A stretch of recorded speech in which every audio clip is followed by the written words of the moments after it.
Now we're going to make cranberry chutney, and we're going to do creamed onions. Nice thing about cranberries, now these are frozen cranberries, and you can get them all year round. And Jacques is going to make the chutney with some apples. Some apple. We put some orange juice. So that was 1 cup of orange juice, and you've got 2 cups of cranberries. And I'm going to put maybe 1 apple. You think 1 apple is enough? Mm-hmm. Okay. It's not an enormous amount.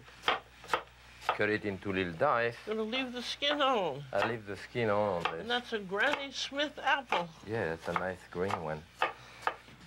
So, we have a lot of sweetness here with the orange juice. We put a bit of vinegar in there. Of course, I have to put some sugar. This just goes beautifully with goose and duck and pork. Yes, all of this. It's nice to have on, and it keeps very nicely. So put a little bit of pepper flake for hotness here, and maybe some lemon. Lemon rind. Yeah, maybe I'll do the strip with that part. And at that point, I was going to press the juice out of it, but it looked good this way, so maybe I'll cut this way.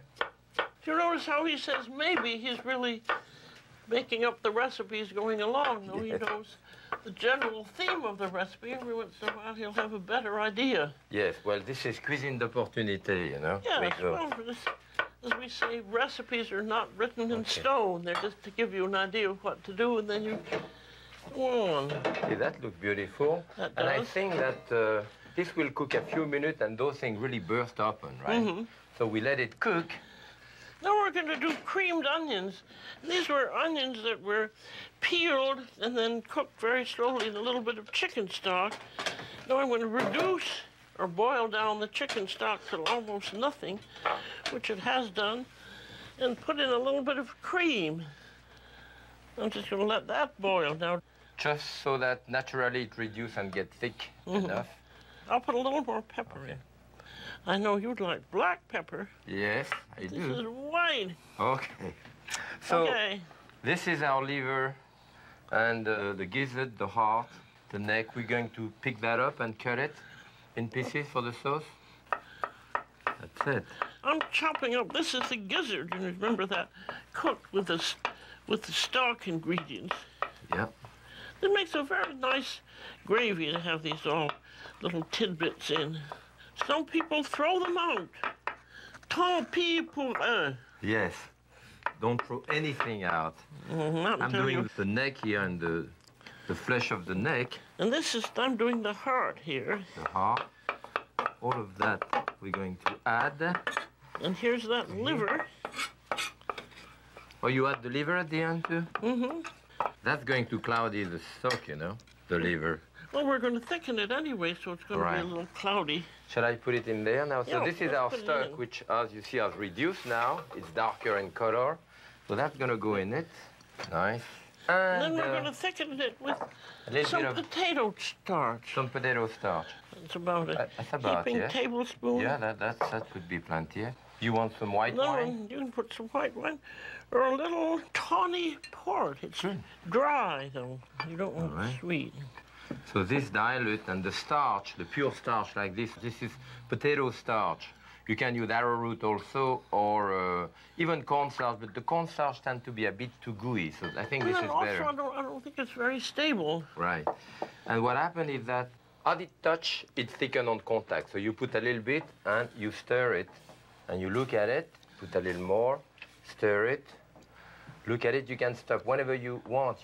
It thickens right as it touch the liquid, so. Is that going to be thick enough? You want to taste it? We'd better taste it, yes. I think that's a little bit light. What do you think? You think so? I think it's beautiful the way it is. I think it made it a dash of salt, though. I don't think it needs salt. Okay. That little hint of port was awfully nice in it. It helps, Not very much, but you just have that little sophisticated flavor. Okay, so I'm going to check on the turkey. Okay. Now here we are ready to serve. Here's our turkey. You remember the breast is sitting on the stuffing, and then we have the leg thighs, and the thigh part has a stuffing in it. And Julia, I think now, one way of knowing whether this is cooked or not is actually to remove those little tendons Yes, you can tell that they're done if the tendons will pull there. out. And they pull out beautifully. And they do. Eh? Look at that. Okay, so here I'm going to transfer the breast. And I think that because you want all your stuffing to be with it, so we can grab it just this way and put it there with the stuffing underneath. Good. That's great. Then we can turn the legs up. We're going to When it looks, reconstitute you never would know. the leg. That's it. And I'm taking all that beautiful juice here and adding my sauce to it.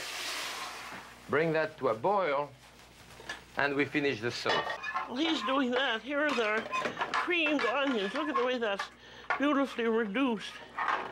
And those are going to go into a little separate dish here. As I said, you could do it without cream, but you'll be sorry, because that's so good, added to the gravy. And now we have the cranberry, which are cooled off and are, of course, thicker. And they have thickened, too. They have thickened. Yeah. And now we have the Brussels sprouts. And these Brussels sprouts let you do that. We're blanched and cut in half, so they're really cooked. You can leave out the butter if you want, can't you? But you'll be sorry.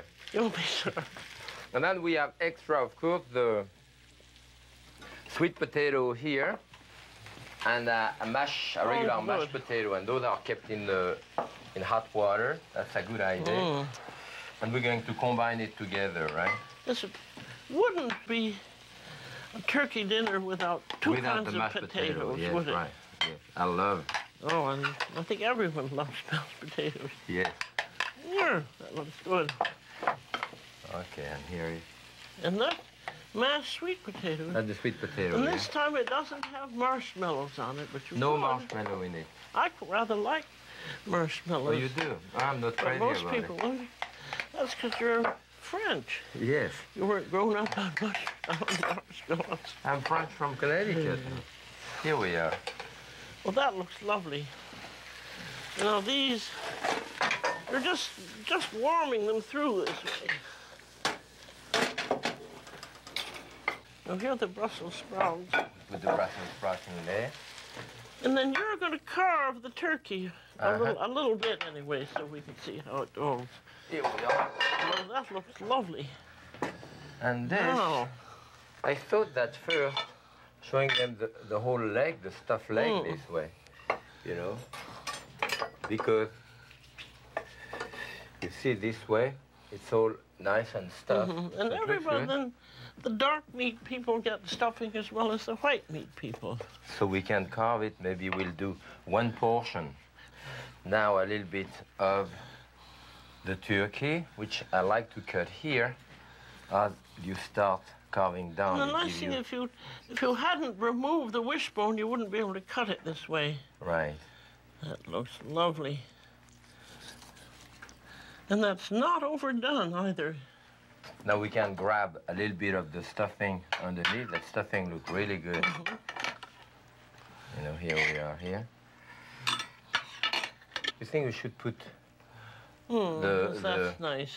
And the other one on top? We're doing architectural cooking here, lifting it up. The garnish can go around. You want that great gravy to go. That looks lovely. Right on top of it, you know. Now, you would continue carving in the dining room this way.